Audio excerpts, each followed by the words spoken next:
Hello friends, welcome to my YouTube channel KL study. तो friends, MP TET शिक्षक भर्ती जो आपकी चयन परीक्षा वर्ग 2 होने वाली है, उसके लिए कल से हमने फ़िज़िक्स की क्लास को स्टार्ट किया हुआ था। तो यहाँ पर जो आपकी फ़िज़िक्स है उसकी ये सेकंड क्लास रहेगी। तो जो फर्स्ट क्लास है आप उसको ज़रूर देखिएगा, प्लेलिस्ट अलग से हमने बना दी है। और फर्स्ट जो क्लास थी उसमें हमने आपको फ़िज़िक्स के बारे में सामान्य परिचय दिया हुआ था कि भौतिक विज्ञान क्या कहलाता है, ठीक है।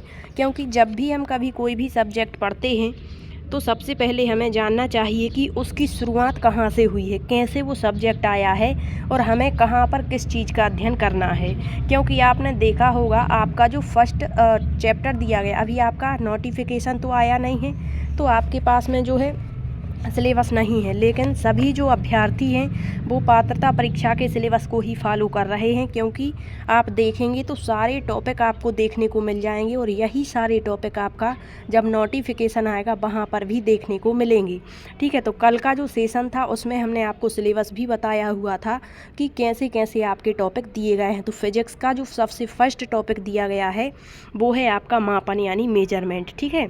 तो डायरेक्ट यदि हम मापन को स्टार्ट करते तो आपको ये भी मालूम नहीं होता कि जो मापन है उसका अध्ययन हम भौतिक विज्ञान की किस शाखा के अंतर्गत करते हैं। तो कल का सेशन आप ज़रूर देखें, उसमें हमने आपको भौतिक विज्ञान का वर्गीकरण बताया हुआ था कि जो भौतिक विज्ञान है उसकी जो मुख्य रूप से शाखाएं हैं वो दो मानी गई हैं, ठीक है। एक चिरसम्मत भौतिकी होती है और दूसरा आपका होता है आधुनिक भौतिकी। तो जो चिरसम्मत भौतिकी है उसकी फिर से 8 शाखाएं हो जाती हैं और अध्ययन की सुविधा की दृष्टि से ही ये 8 शाखाएं बनाई गई हैं। क्योंकि यदि पूरा इतिहास टाइप का हम पढ़ें तो यहाँ पर कन्फ्यूजन क्रिएट हो जाता कि किस चीज़ का अध्ययन कहाँ पर हम कर रहे हैं, ठीक है। तो वहाँ पर जो आपकी 8 शाखाएं हैं उन्हीं में आपके सारे टॉपिक मिल जाएंगे फिजिक्स की। अब ये आपको देखना है कि किस टॉपिक का अध्ययन किस शाखा के अंतर्गत किया जा रहा है। जैसे हमारा फर्स्ट टॉपिक है मापन, तो जो मापन का अध्ययन है वो आपकी जो भौतिक विज्ञान की सबसे पुरानी शाखा मानी जाती है यांत्रिकी के अंतर्गत हम मापन को पढ़ते हैं। तो आज का सेशन हमारा ये सेकंड सेशन रहेगा जिसमें हम आपको मापन के बारे में जो आपकी राशियां होती हैं उसको कवर करवाएंगे, ठीक है। तो आइए स्टार्ट करेंगे आज के सेशन को। तो आपका टॉपिक है मापन मेजरमेंट। तो सबसे पहले जो इसमें इम्पोर्टेंट है, जहाँ से डायरेक्ट क्वेश्चन पूछा जाता है, वो आपको याद रखना है। तो दूरी की जो कुछ यहाँ पर इकाइयाँ दी गई हैं वो आपको याद रखनी है। खगोलीय जिसे दूरियाँ कहते हैं, तो सबसे पहले आपकी खगोलीय दूरी है एस्ट्रोनॉमिकल यूनिट, ठीक है। अब यहाँ पर आपको ये भी याद रखना है, आजकल जो पेपर का लेवल रहता है तो वहाँ पर खगोलीय इकाई ना दे करके जो एस्ट्रोनॉमिकल है इसको हिंदी में लिख करके पूछेगा कि जो एस्ट्रोनॉमिकल इकाई है उसका वह किसका मात्रक है या यह जो इकाई है वो क्या कहलाती है। तो देखिए, ये बहुत बड़ी दूरी मापन की इकाइयाँ होती हैं, तो इनको आपको डायरेक्टली रट लेना है, ठीक है, याद रख लेना है। तो जो एस्ट्रोनॉमिकल यूनिट है यह दूरी का मात्रक है। सूर्य से पृथ्वी तक की औसत दूरी खगोलीय इकाई कहलाती है। ये बहुत बड़ी दूरी मापने की इकाई है। आप समझ सकते हैं, सूर्य से यदि पृथ्वी के बीच की औसत दूरी हमें मापनी है तो वो किससे मापेंगे? एस्ट्रोनॉमिकल यूनिट से। अब यहाँ पर डायरेक्ट क्वेश्चन पूछता है कि एक एस्ट्रोनॉमिकल यूनिट बराबर कितना होता है। तो 4 ऑप्शन देगा तो आप कंफ्यूज हो जाएंगे। तो याद रखिए, आप यहाँ किलोमीटर में भी हमने लिया है और मीटर में भी लिया है, ठीक है।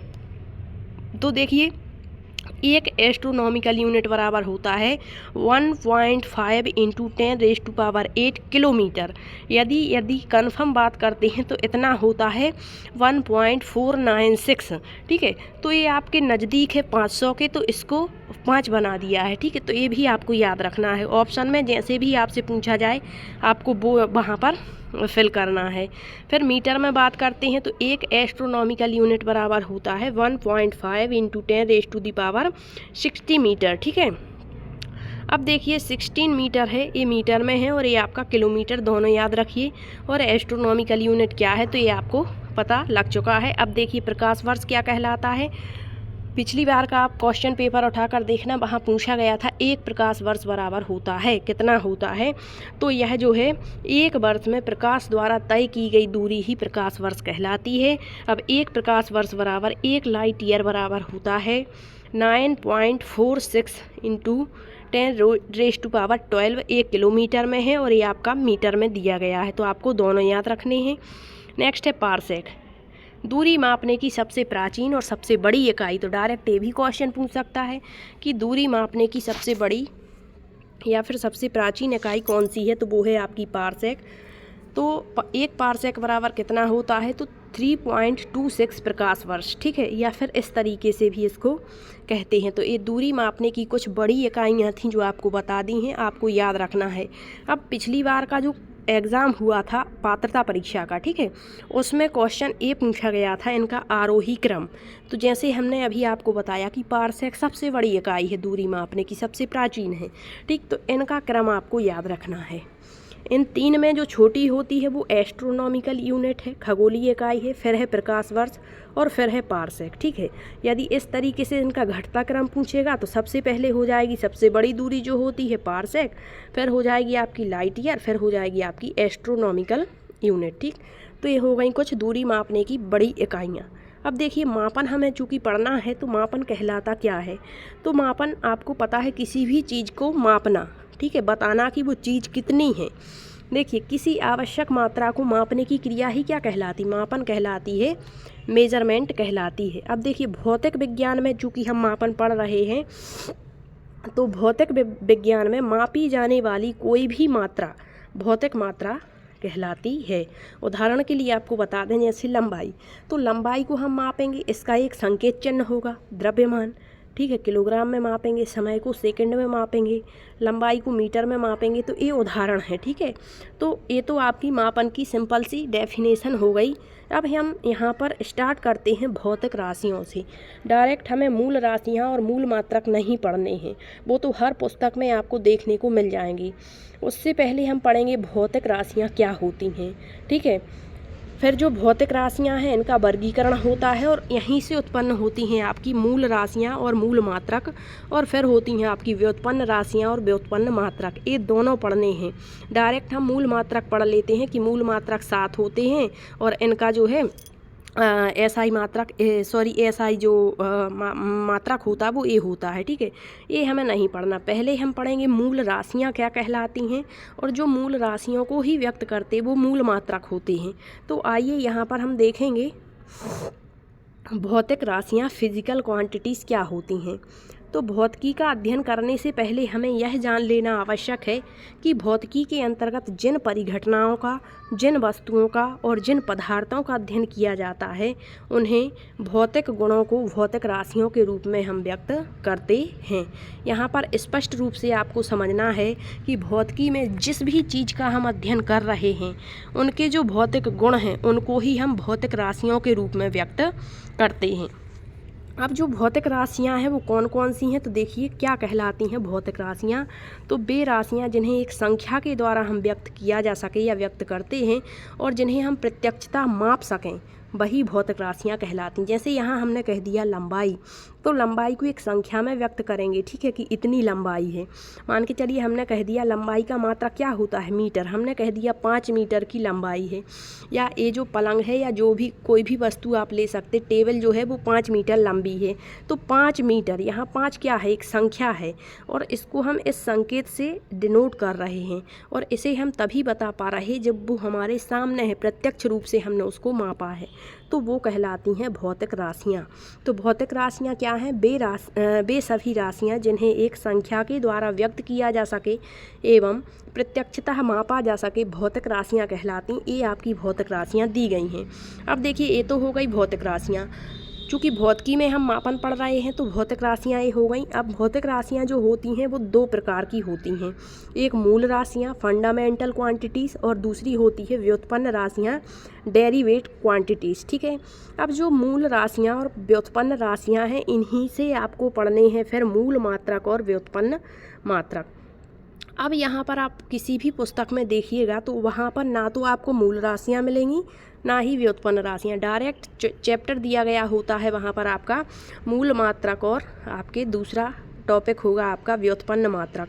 या फिर आपसे कभी भी कोई भी पूछ लेता है कि जो भौतिक विज्ञान है उसमें राशियाँ कितने प्रकार की होती, तो आप बता देते दो प्रकार की, सदिश राशि और अदिश राशि। तो वो बाद में हमें पढ़नी है, पहले हमें ये समझना है कि मूल राशियाँ क्या हैं और मूल मात्रक क्या हैं, व्युत्पन्न राशियाँ क्या हैं और व्युत्पन्न मात्रक क्या हैं। तो आइए स्टार्ट करेंगे।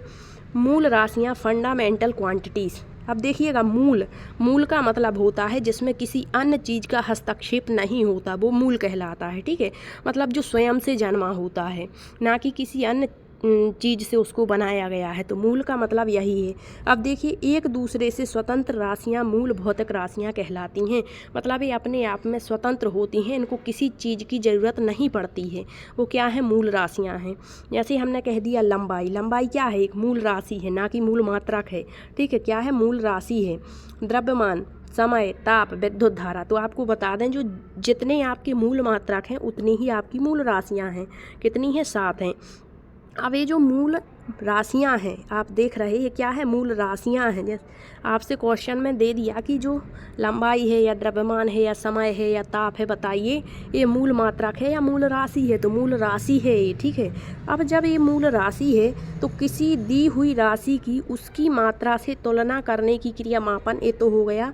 अब जो मात्रक होंगे वो 2 प्रकार के होंगे, एक होगा आपका मूल राशि से बना मूल मात्रक और व्युत्पन्न राशि से बना होगा व्युत्पन्न मात्रक। अब आप कहेंगे मूल मात्रक क्या है, मूल राशि आप समझ गए। ठीक है, अब ये फंडामेंटल यूनिट्स क्या होते हैं, मूल मात्रक। तो मूल जो है भौतिक राशि, अभी हमने पढ़ा कि जो भौतिक राशि है उसी को व्यक्त करने वाला मात्रक ही क्या कहलाएगा, मूल मात्रक। जैसे हमने पढ़ा लंबाई क्या है, मूल राशि है, और इसको जो व्यक्त करेगा वो क्या कहलाएगा, लंबाई को हम किस में मापते हैं, मीटर में। तो ये जो मीटर हो गया ये मूल मात्रक हो जाएगा। ठीक, ये एक दूसरे से स्वतंत्र। जैसे हमने कह दिया, यहाँ पर दिया गया है आपका द्रव्यमान क्या है, आपका द्रव्यमान है आपकी मूल राशि, और द्रव्यमान को हम किस में व्यक्त करते, किलोग्राम में। तो किलोग्राम क्या हो गया, आपका मूल मात्रक हो गया। जैसे कह दिया समय क्या है, आपकी मूल राशि है, समय को सेकंड से व्यक्त करते हैं तो ये इसका मूल मात्रक है। ठीक है, तो देखिए मूल राशियाँ कैसी हैं, स्वतंत्र हैं। तो उसी प्रकार से आपके मूल मात्रक भी स्वतंत्र होते हैं। इनमें से किसी भी मात्रक को ना तो दूसरे मात्रक में हम बदल सकते हैं और ना ही उसे परस्पर संबंधित किया जाता है। इनकी संख्या 7 है। तो ये 7 मूल मात्रक आप अभी याद कर लेंगे। बिल्कुल यहाँ से क्वेश्चन पूछा जाता है। ये 4 चीज़ें यहाँ दी गई हैं। ये आपके 7 जो है मूल राशियाँ दी गई हैं, और ये 7 मूल राशियों के मूल मात्रक दिए गए हैं, उनके संकेत दिए गए हैं, और ये विमा दी गई है। अब ये विमा क्या होती है, ये निकालना भी आपको बताएंगे। अभी जो आपके मूल मात्रक हैं उनकी जो आपको विमाएँ हैं वो याद रखनी है, और मुख्य रूप से LMT तो ये याद ही रखना है। ठीक है, ये जो मीटर है लंबाई, ठीक है, मीटर यहाँ पर 1 किलोग्राम मॉस जिसे कहते द्रव्यमान, और ये आपका समय सेकंड। ठीक है, तो ये याद रखना है, टाइम। तो सबसे पहले 7 मूल मात्रक आप याद रख लें, लंबाई, द्रव्यमान, मूल ये राशियाँ हैं। तो लंबाई, द्रव्यमान, समय, विद्युत धारा, ताप, ज्योति तीव्रता और पदार्थ की मात्रा, ये क्या हो गए आपके 7 मूल राशियाँ हो गई। अब इन मूल राशियों को हम किससे व्यक्त करते हैं, तो ये उसके संकेत दिए गए हैं। इसको मीटर, इसका जो मात्रक है वो मीटर है। इसको किस में मापते हैं, द्रव्यमान को किलोग्राम में, समय को सेकंड में, विद्युत धारा को एम्पियर में, यहाँ पर फिर आपका ताप केल्विन में, फिर इसका ज्योति तीव्रता को कैंडेला में, और पदार्थ की मात्रा मूल। तो देखिए यहाँ पर थोड़ा सा, यहाँ पर हो जाएगा एम्पियर का A और केल्विन का K हो जाएगा। ठीक, अब देखिए यहाँ पर जो मीटर है उसको M से डिनोट करते, इसका संकेत है। फिर आपका द्रव्यमान का है किलोग्राम, समय का है सेकंड, एम्पियर का है A, केल्विन का K, कैंडेला का CD और मोल इस तरीके से। फिर ये विमा दी गई है। तो लंबाई की जो विमा है वो L है, फिर A है आपकी किलोग्राम, द्रव्यमान की विमा M, समय की T, विद्युत धारा की के जितने भी आप विमीय सूत्र निकालेंगे तो वहाँ पर आपको यही काम में लेना है। तो इनको आपको याद रखना है। ठीक है, तो ये जो विमाएँ दी गई हैं ये भी आपको याद रखनी है। ताप की जो विमा है वो है A, ज्योति तीव्रता की दी गई है C, पदार्थ की मात्रा की N। तो ये आपके 7 मूल मात्रक हैं, मूल राशियाँ हैं, उनके संकेत हैं और उनकी विमा है। इसके अलावा 2 पूरक राशियाँ भी होती हैं, 2 पूरक मात्रक भी होते हैं। जिनका यूज भौतिकी में किया जाता है। तो ये दो पूरक इकाइयाँ हैं, ये भी पूछ लेते हैं कि दो पूरक इकाइयाँ या उनका जो ग्रुप है वो कौन सा है। तो याद रखिए समतल कोण और ठोस कोण। समतल कोण का मात्रक होता है रेडियन और ठोस कोण का मात्रक होता है स्टेरेडियन। अब देखिए जो समतल कोण है उसको संकेत RAD है और ठोस कोण है उसका SR है। तो ये दो पूरक इकाइयाँ हैं, ठीक है। तो आज के सेशन में यहाँ पर हमने पढ़ा आपकी मूल राशियाँ और मूल राशियों के बाद मूल मात्रक। अब देखिए दूसरा जो प्रकार है राशियों का वो है व्युत्पन्न राशियाँ, डेरिवेट क्वांटिटीज़। तो देखिए मूल भौतिक राशियों की सहायता से अब ये इनको बनाया जाता है, ठीक है। वो स्वतंत्र थी मूल राशियाँ और मूल मात्रक, उनमें किसी भी चीज़ का हस्तक्षेप नहीं हो रहा था, लेकिन जो व्युत्पन्न मतलब इनको मूल राशियों से ही उत्पन्न किया गया, इसीलिए इनको व्युत्पन्न राशियाँ कहते हैं। तो मूल भौतिक राशियों की सहायता से प्राप्त भौतिक राशियों को व्युत्पन्न राशियाँ कहते हैं। जैसे हमने कह दिया क्षेत्रफल, आयतन, दाब, घनत्व, चाल आदि। जैसे क्षेत्रफल है तो इसका जो संकेत चिन्ह होगा वो होगा मीटर का स्क्वायर। अब आपने अभी देखा कि जो आपका मीटर है वो किसका मात्रक है, लंबाई का है। अब यहाँ स्क्वायर है मतलब लंबाई और लंबाई को मिला करके ये बना हुआ है। इसका मतलब है कि इसको मूल मात्रक से उत्पन्न किया गया है। तो ये क्या हो गई आपकी व्युत्पन्न राशि हो गई क्षेत्रफल। आयतन का होता है घन मीटर, मतलब 3 बार इसको मीटर मीटर मीटर करके मतलब है कि इसको मूल राशि से ही इसको निर्मित किया गया है। इसी तरीके से ये सारी दी गई हैं जो आपकी उन 7 को यदि हम छोड़ दें तो वहाँ की जितनी भी आपकी राशियाँ होंगी वो सब व्युत्पन्न राशियाँ होंगी और जितने भी मात्रक आएंगे उन 7 को छोड़ करके वो सब आपके व्युत्पन्न मात्रक होंगे। तो ये मूल राशि व्युत्पन्न राशियाँ हो गई। अब व्युत्पन्न मात्रक क्या होते, डेरिवेट यूनिट्स क्या होती हैं। तो मूल मात्रकों की सहायता से प्राप्त मात्रक ही क्या कहलाएंगे, व्युत्पन्न मात्रक कहलाएंगे। जैसे यहाँ हमने कह दिया क्षेत्रफल का मात्रक क्या है, वर्ग मीटर है।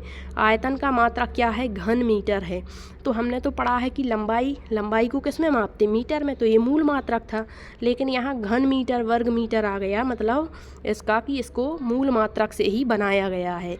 तो आई होप आप यहाँ पर समझ पाए होंगे कि यहाँ पर भौतिक राशियाँ क्या होती हैं, मूल राशियाँ क्या होती हैं, मूल मात्रक क्या होते हैं, व्युत्पन्न राशि क्या कहलाती है और व्युत्पन्न मात्रक क्या कहलाते हैं, ठीक है। और जो कुछ खगोलीय दूरियाँ आपको बताई हैं वो भी याद रखनी है। खगोलीय इकाई क्या कहलाती है, एस्ट्रोनॉमिकल यूनिट। और इसके बाद प्रकाश वर्ष यानी लाइट ईयर, एक प्रकाश वर्ष बराबर कितना होता है, और पारसेक। फिर इनका क्रम भी आपको याद रखना है, ठीक है। तो आज के सेशन में इतना ही। अगले सेशन में हम पढ़ेंगे आपकी जो राशियाँ आप मुख्य रूप से पढ़ते हैं, सदिश और अदिश राशियाँ, और इसी तरीके से आगे का जो भी पोर्शन रहेगा उसको हम कवर करते हुए चलेंगे। आप कमेंट्स में ज़रूर बताइए कि आपको क्लास कैसी लगी, और आप क्लास को यदि कंटिन्यू रखना चाहते हैं तो ये भी अपनी प्रतिक्रिया ज़रूर बताएं। मिलते हैं अगले सेशन में, तब तक के लिए सभी लोगों का बहुत बहुत धन्यवाद।